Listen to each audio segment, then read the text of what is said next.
swear on the Bible that you walked on the moon? You tell him to get out of here. This is a We'll hotel. call the police. We pay. Come on in here, we'll call the police. You like Why that? don't you swear on the Bible that you walked on the moon? It doesn't, sir, I have nothing to do with this, but Okay. you cannot solicit on this. You're the one who said you walked on the moon when you didn't. Call the kettle black if you ever thought of it. Saying I misrepresented Away myself. from me. You're a coward and a liar and a thief. You're a coward and a liar and a thief. You're a coward and a liar and a thief.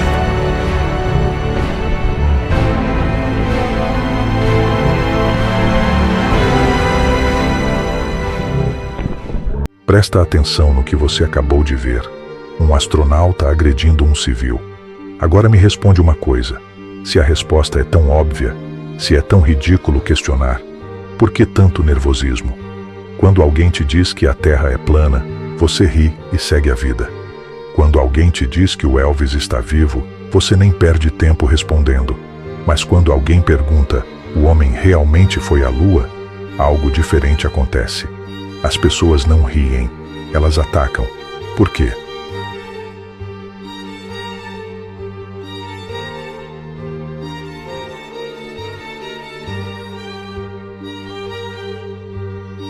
Olha para a cara deles. Esses são os rostos de 3 homens que acabaram de realizar o maior feito da espécie humana? Esses são heróis celebrando a glória? Eles parecem homens carregando um peso que não conseguem suportar. A menos que a resposta não seja tão óbvia quanto te fizeram acreditar. Esse documentário não vai te dizer no que acreditar, mas vai te mostrar o que te esconderam e no final, só você pode decidir de que lado da cortina quer ficar. –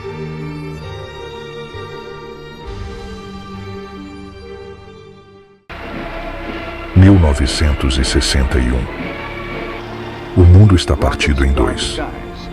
De um lado, os Estados Unidos. Do outro, a União Soviética. 2 superpotências travando uma guerra silenciosa, onde a arma mais poderosa não era a bomba atômica, era a narrativa.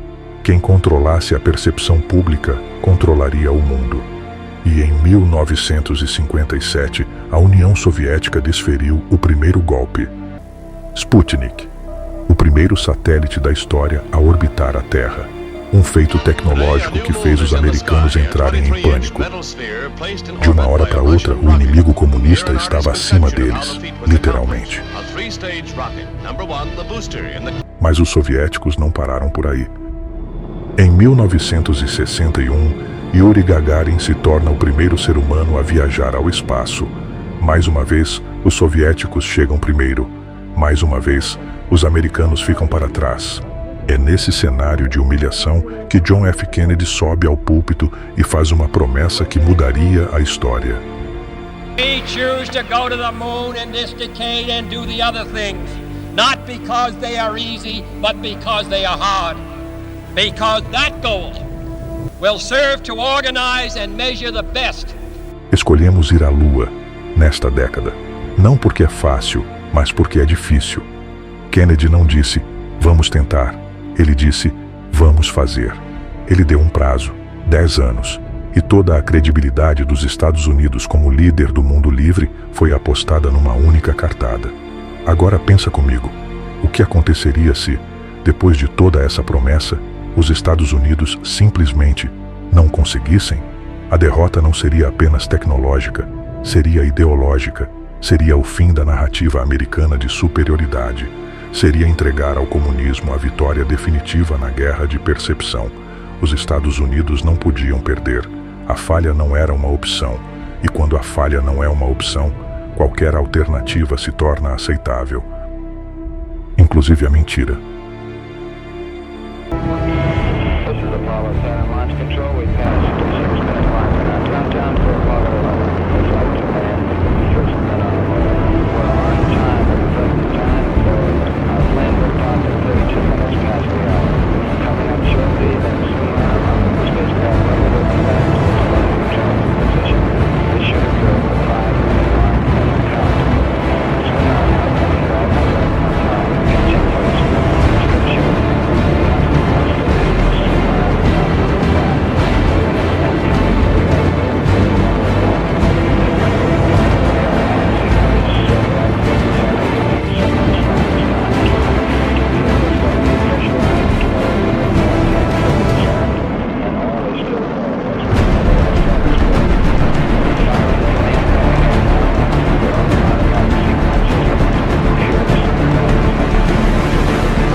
vamos falar sobre o que a NASA precisaria ter superado para levar um homem à Lua em 1969. E eu preciso que você preste muita atenção, porque o que vou te mostrar agora não vem de conspiracionistas, vem da própria NASA.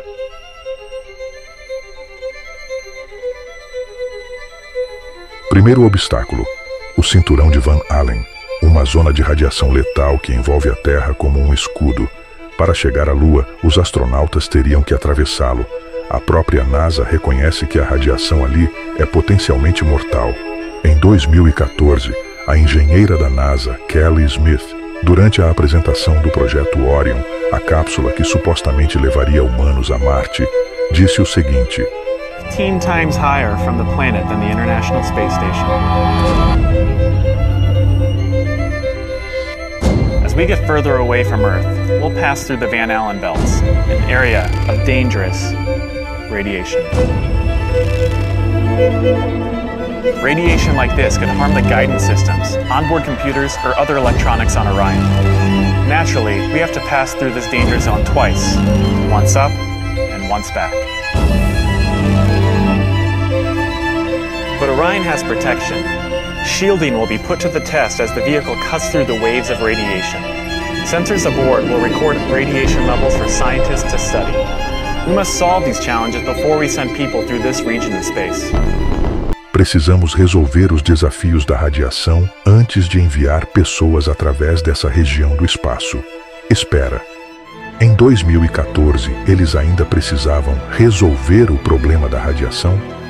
Mas em 1969, 3 homens atravessaram essa mesma zona dentro de uma cápsula com paredes de alumínio de poucos centímetros de espessura. E voltaram ilesos? A própria NASA admite que essa é uma barreira que ainda precisa ser superada para futuras missões. Mas aparentemente, em 1969, com tecnologia infinitamente inferior, isso não foi problema.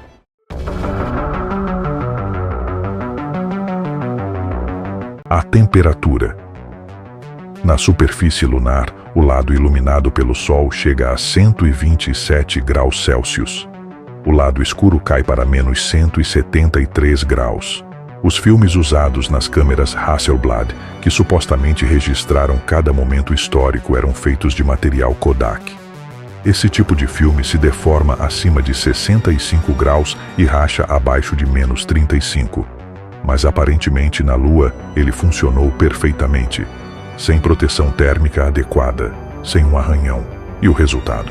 Fotografias que até fotógrafos profissionais consideram suspeitamente perfeitas para terem sido tiradas por astronautas usando luvas pressurizadas, sem visor, em um ambiente absolutamente hostil.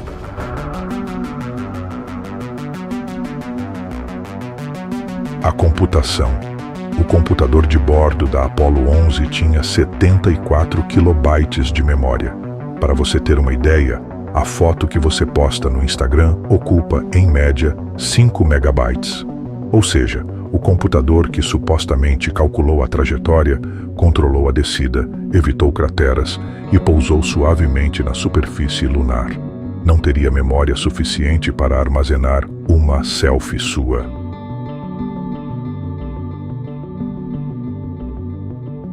O módulo lunar. Em 1968, apenas 14 meses antes da missão Apollo 11, Neil Armstrong testou um protótipo do módulo lunar aqui na Terra. O resultado? Ele quase morreu. O módulo se tornou incontrolável e Armstrong precisou ejetar segundos antes da explosão. 14 meses depois, esse mesmo conceito de nave supostamente pousou perfeitamente na Lua, sem pista de pouso, sem GPS, sem segundo chance. E o mais estranho, quando o módulo de 15 toneladas desceu usando propulsão a jato, o solo lunar abaixo dele mal foi perturbado. Não há cratera, a poeira está intacta. As pegadas dos astronautas aparecem nitidamente a poucos metros do local de pouso. Mas claro, nada disso é estranho. É tudo perfeitamente normal. Assim como é perfeitamente normal que a bandeira americana pareça tremular em um ambiente onde não existe atmosfera.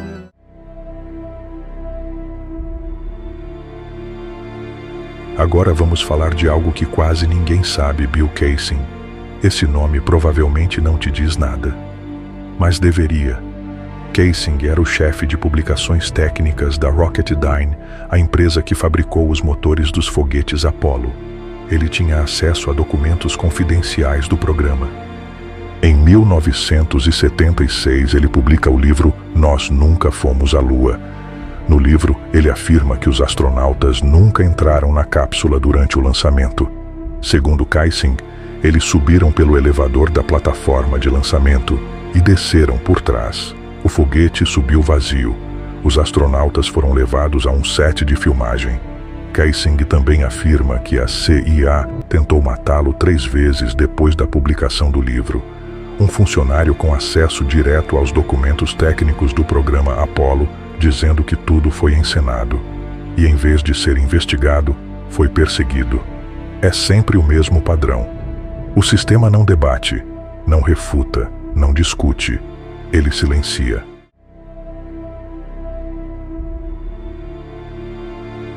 Se 400 mil pessoas trabalharam no programa Apollo, como é possível que ninguém tenha vazado a verdade? Essa é a pergunta que os defensores das missões usam como argumento definitivo. E eu admito, a princípio, parece fazer sentido. Mas vamos analisar com cuidado. Primeiro, das 400 mil pessoas envolvidas, a esmagadora maioria trabalhava em funções isoladas. O engenheiro que projetou um parafuso não sabia o que acontecia na sala ao lado. A estrutura da NASA foi desenhada em compartimentos. Cada equipe só tinha acesso à sua própria peça do quebra-cabeça. Ninguém via o quadro completo. É a mesma estrutura usada no projeto Manhattan, a bomba atômica. 125 mil pessoas trabalharam naquele projeto. E o segredo foi mantido com sucesso até a bomba explodir em Hiroshima. Aqueles que tentaram falar sofreram consequências. Thomas Barron era um inspetor de qualidade da NASA. Em 1967, ele apresentou um relatório de 500 páginas ao Congresso americano denunciando falhas graves de segurança no programa Apollo. Uma semana depois, Thomas Barron, sua esposa e sua filha morreram em um acidente de carro num cruzamento de trem. O relatório de 500 páginas desapareceu. Virgil Grissom, astronauta da Apollo 1 e um dos mais vocais críticos da NASA, morreu queimado dentro da cápsula durante um teste em janeiro de 1967. Um acidente que muitos consideram evitável. A família de Grissom até hoje acredita que ele foi assassinado. Você quer saber por que ninguém fala? Porque os que falaram foram silenciados. E os que ficaram calados? Bom, observe o comportamento dos próprios astronautas.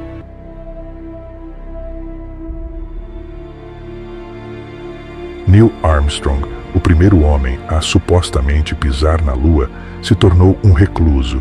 Praticamente desapareceu da vida pública. Evitava entrevistas, evitava eventos, evitava falar sobre a missão. Comportamento estranho para quem deveria ser o homem mais orgulhoso do planeta, não acha?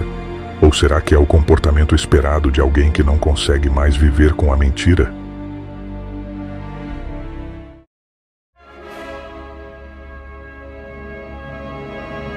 Eu preciso fazer uma pausa aqui e ser honesto com você. Eu não sei se o homem foi à Lua ou não. Eu não estava lá. Você também não. Mas tem coisas que é tão ridículas que é de se rir da cara de quem acredita. Isso que você está vendo é um carro na Lua. Em 1971, a NASA levou um Jeep dobrável dentro do módulo lunar e os astronautas supostamente montaram ele na superfície da Lua e saíram dirigindo. Pensa comigo, a maior potência do mundo, em 2026, ainda não conseguiu fazer um carro funcione totalmente sem dar defeito. Mas em 1971, levaram um carro dobrável para a Lua, montaram com luvas pressurizadas e saíram andando num terreno. Vamos aos fatos. O Lunar Rover pesava 210 quilos. Foi dobrado e encaixado dentro de um compartimento de 1,50 metros. Os astronautas, usando luvas pressurizadas que mal permitiam fechar o punho, teriam que desdobrar, travar e montar esse veículo na superfície lunar. Sem manual visível, sem ferramentas convencionais. com luvas que em testes de vácuo na própria Terra mal conseguiam segurar um parafuso. As rodas eram feitas de malha de arame de zinco. Esse material se deforma acima de 100 graus. Na superfície lunar iluminada pelo Sol, a temperatura chega a 127 graus. As baterias que alimentavam o rover eram de hidróxido de potássio. Esse tipo de bateria perde eficiência drasticamente em temperaturas extremas. Na Lua, a variação entre Sol e sombra é de 300 graus. 300. O rover não tinha sistema de refrigeração pressurizado, não tinha suspensão convencional, não tinha amortecedores hidráulicos.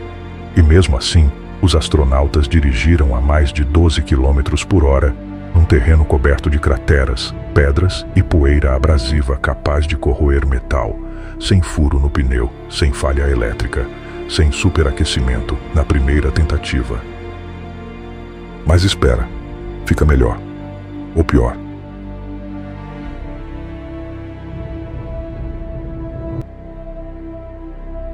Isso aqui é o presidente dos Estados Unidos, Richard Nixon, fazendo uma ligação telefônica para Neil Armstrong e Buzz Aldrin, na Lua, em 1969. Deixa eu repetir para você processar. Em 1969, quando metade do planeta ainda não tinha telefone em casa, o presidente dos Estados Unidos fez uma ligação de voz, estável, sem delay perceptível, sem ruído, sem queda, para dois homens a 384 mil quilômetros de distância, na Lua.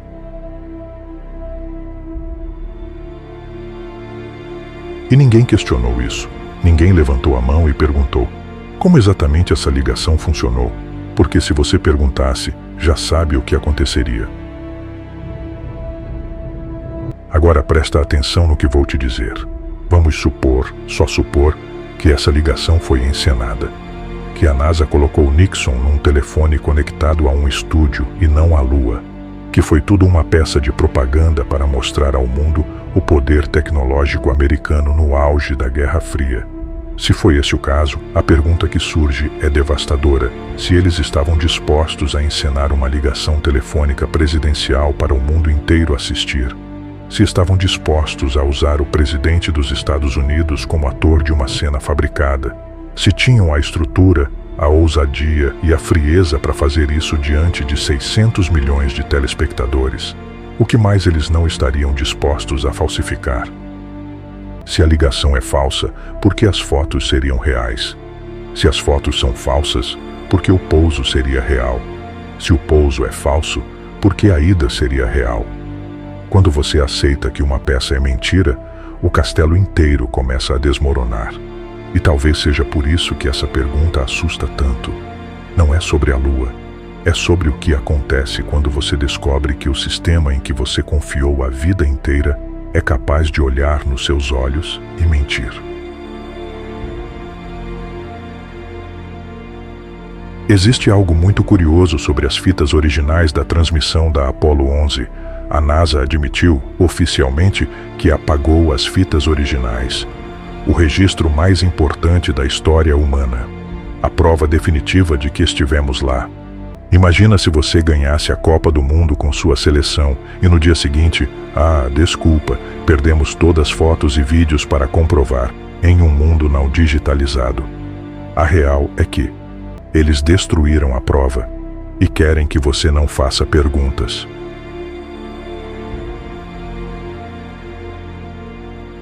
Eu comecei esse documentário te falando sobre uma cortina. A cortina é a narrativa, o espetáculo que mantém a plateia sentada aplaudindo sem nunca questionar o que acontece por trás do palco, porque a ida à Lua nunca foi sobre ciência, foi sobre poder. Era a prova de que os Estados Unidos eram superiores, era o maior golpe de propaganda da Guerra Fria. E quando o que está em jogo é a narrativa de superioridade de uma superpotência nuclear, você acha que eles deixariam a verdade atrapalhar? Uma pergunta simples. O método científico é, por definição, a arte de questionar, testar, duvidar e provar. Mas quando se trata da Lua, o método científico é abandonado e substituído por uma única regra. Acredite, não pergunte. Existe uma frase atribuída a Voltaire que diz: para saber quem governa sobre você, simplesmente descubra quem você não tem permissão de criticar. Eu adaptaria essa frase: para saber o que te escondem, descubra sobre o que te ridicularizam quando você questiona. Eu sou Z, e isso não acaba aqui. Agora, independente de qualquer narrativa oficial, o que eu sei com certeza é que o único lugar onde você tem controle total é sobre a sua própria vida. E se você quer começar a construir algo que é genuinamente seu, sem depender da narrativa de ninguém, clica na descrição.